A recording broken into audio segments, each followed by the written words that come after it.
Το Εργαστήριο Φωτογραμμετρίας και Τηλεπισκόπησης του Τμήματος Αγρονόμων και των Προγράφων Μηχανικών της Πολυτεχνικής Σχολής του Αριστοτελείου Πανεπιστημίου Θεσσαλονίκης έχει συμμετάσχει και υλοποιήσει μεγάλο αριθμό ερευνητικών προγραμμάτων πολιτιστικού ενδιαφέροντος. Το ερευνητικό πρόγραμμα Smart Eye ολοκληρώθηκε τον Αύγουστο του 2023. Η Smart Eye εφαρμογή είναι μια καινοτόμως και πρωτότυπη εφαρμογή επαυξημένης πραγματικότητας για κινητά τηλέφωνα και tablets, πολύ απλή και λειτουργική στη χρήση της. Επιτρέπει στον χρήστη να παρατηρήσει στην οθόνη της φορητής του συσκευής τα όρατα γνωστά, καλυμμένα από το έδαφος, μνημεία και ευρήματα της ανασκαφικής έρευνας.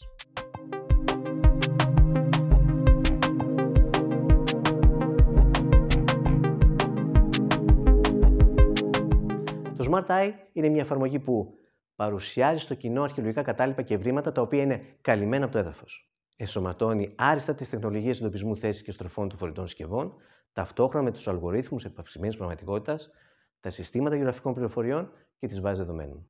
Δεν χρησιμοποιεί για την ανάκτηση της πληροφορίας οι υφιστάμενες κατασκευές στο φυσικό χώρο του καλυμμένου μνημείου, όπως είναι QR code, κτίρια ή στόχους.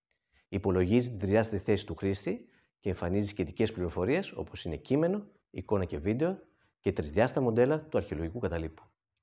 Προσαρμόζεται και αξιοποιείται σε οποιοδήποτε αρχαιολογικό χώρο, σε οποιοδήποτε σημείο του κόσμου. Σχέδια αποτυπώσεων αρχείου των αρχαιολογικών καταλήπων πριν την κατάχωσή τους μπορούν να μετατραπούν σε τρισδιάστατα φωτορεαλιστικά μοντέλα και μαζί με το διαθέσιμο φωτογραφικό υλικό της ανασκαφής και τις περιγραφικές πληροφορίες των ευρημάτων μπορούν να εισαχθούν στο σύστημα ώστε συνδυαστικά να παρουσιαστούν στην οθόνη της φορητής συσκευής.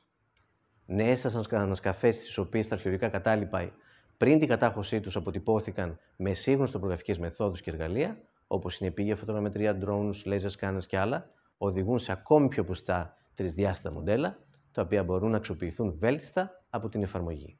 Στην εφαρμογή αρχικά εμφανίζεται ο διδιάστατος χάρτης της περιοχής των αρχαιολογικών καταλήπων. Η μπλε κουκίδα είναι η θέση του χρήστη και οι κόκκινες κουκίδες είναι οι θέσεις των σημείων ενδιαφέροντος, δηλαδή των καλυμμένων αρχαιολογικών καταλήπων.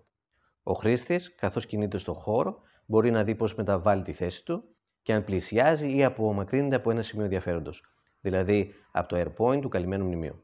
Στη συνέχεια, μπορεί να μεταβεί σε περιβάλλον επαυξημένης πραγματικότητας και να ζητήσει στον χώρο τη θέση του airpoint. Παρουσιάζοντας το airpoint και επιλέγοντάς το, διενεργοποιούνται δύο επιλογές: της εμφάνισης του περιεχομένου του ή της εμφάνισης του τρισδιάστατου μοντέλου του αρχαιολογικού καταλήπου. Επιλέγοντας το περιεχόμενο, ο χρήστης μπορεί να διαβάσει το ενημερωτικό κείμενο της θέσης, να δει φωτογραφίες της ανασκαφής, καθώς και το βίντεο στη νοηματική με πληροφορίες της θέσης. Επιλέγοντας το τρισδιάστατο μοντέλο, εμφανίζεται το αρχαιολογικό κατάλοιπο κάτω από το έδαφος, στη σωστή του θέση και στο πραγματικό του βάθος. Ο χρήστης μπορεί να κινηθεί γύρω και πάνω από το τρισδιάστατο μοντέλο, το οποίο συνοδεύεται από πλήθος ευρημάτων της ανασκαφής, τα οποία αναγνωρίζονται με λευκούς στόχους. Κάθε λευκός στόχος συνοδεύεται από περιεχόμενο, δηλαδή κείμενο, εικόνα και βίντεο του ευρήματος. Επίσης, μπορεί να επιλέξει την εμφάνιση για την ίδια θέση διαφορετικών τρισδιάστατων μοντέλων που αντιστοιχούν σε διαφορετικές φάσεις της ανασκαφής ή σε διαφορετικές αρχαιολογικές φάσεις των κατασκευών.